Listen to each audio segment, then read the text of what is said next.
नमस्कार। जीवन का एक उद्देश्य होता है।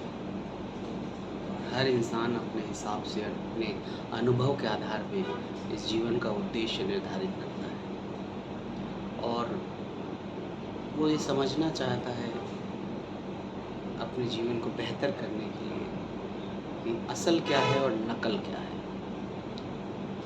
सत्य क्या है, असत्य क्या है।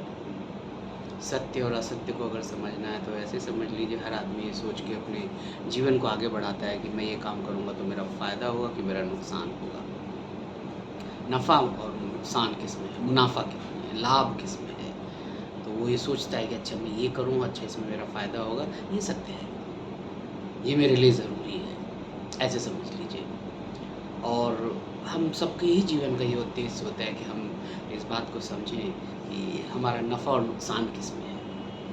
हम अपनी सोच के हिसाब से आगे बढ़ते हैं और ये निर्धारित करते हैं कि अच्छा अभी मेरे को ऐसा लग रहा है, प्राप्त स्रोत के आधार पे, प्राप्त जानकारी के आधार पे अगर मैं ये करूँगा तो मेरा इसमें नफ़ा होगा, मतलब मेरे लिए सत्य है। तो हम हर इंसान हम में से सत्य और असत्य को समझना चाहता है, नफ़ा और नुकसान को समझना चाहता है।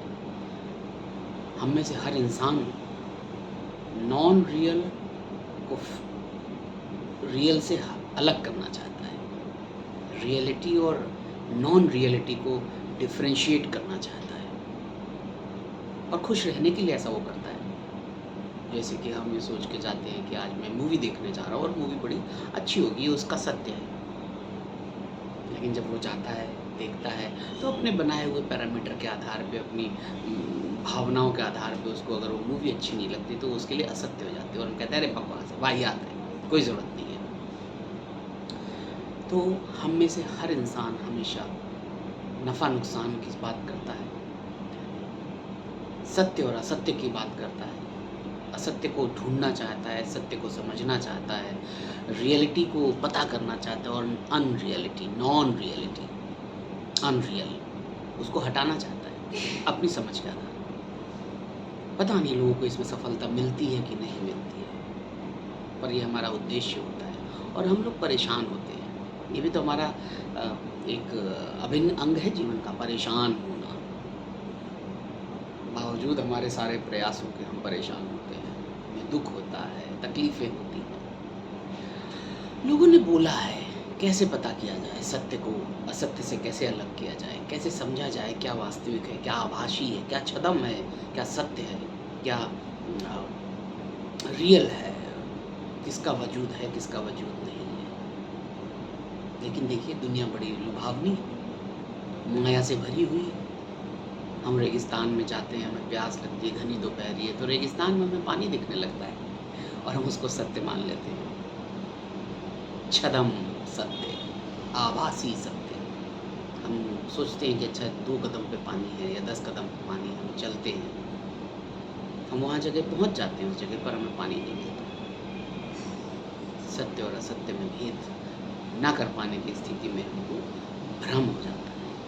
कई बार हम असत्य को सत्य समझ लेते हैं, ये हमारा मिथ्या अभ्यास कह दीजिए, मिथ्या विश्वास कह लीजिए हो जाता है, जिसकी वजह से हम असत्य को ना समझ पाते हैं, नहीं समझ पाते हैं, पता नहीं कर पाते हैं और असत्य को ही सत्य मान के जीते रहते हैं। उसी तरह से जैसे एक ऐसी मिथ है जिसमें बोला जाता है कि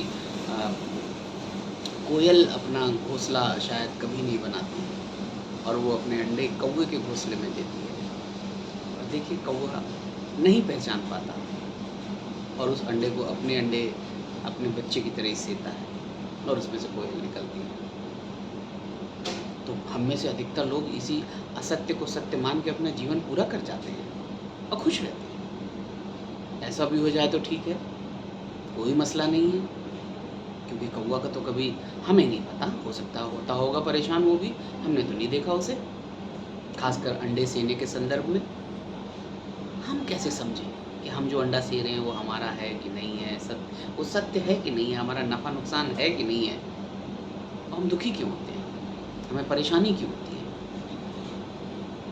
तो ऐसा माना जाता है, वेदांतिक फ़िलॉसफ़ी ये कहती है, सत्य को असत्य से अलग करने के लिए रियल को अनरियल से अलग करने के लिए अवलोकन करने की ज़रूरत है, ऑब्जर्वेशन करने की ज़रूरत है और समझने की ज़रूरत है कि प्रत्येक ऐसी चीज़ जो कि स्थूल है, जो कि संवेदनाओं के आधार पे अनुभव की जा सकती है, प्रत्येक ऐसी चीज़ या वस्तु या घटना या इंसान या रिश्ता जो कि एक्सटर्नल पैरामीटर पे बेस्ड है,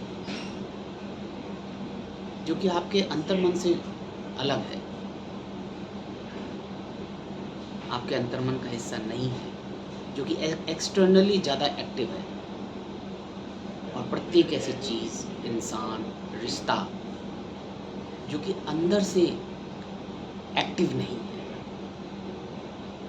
जो कि इंटरनल नहीं है, इंटरनली एस्टैब्लिश्ड नहीं है, उसको हमें अपने आप से अलग करने की कोशिश करनी चाहिए।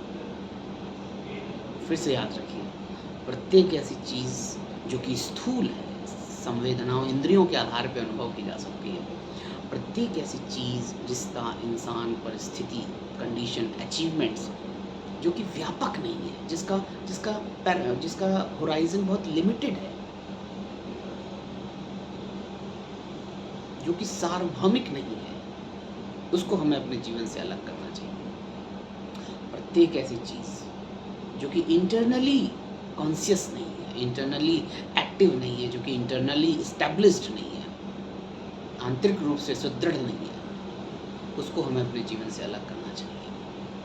अगर हम ऐसी कोशिश करते हैं, व्यापकता को ध्यान रखते हैं, आंतरिकता को ध्यान रखते हैं और स्थूलता को ध्यान रखते हैं, तो हम नफ़ा नुकसान को बेहतर समझ सकते हैं, हम सत्य और असत्य को बेहतर समझ सकते हैं, हम अनरियल और रियल को बेहतर समझ सकते हैं। मेरी बात पे अपने विचार ज़रूर रखिएगा और बताइएगा।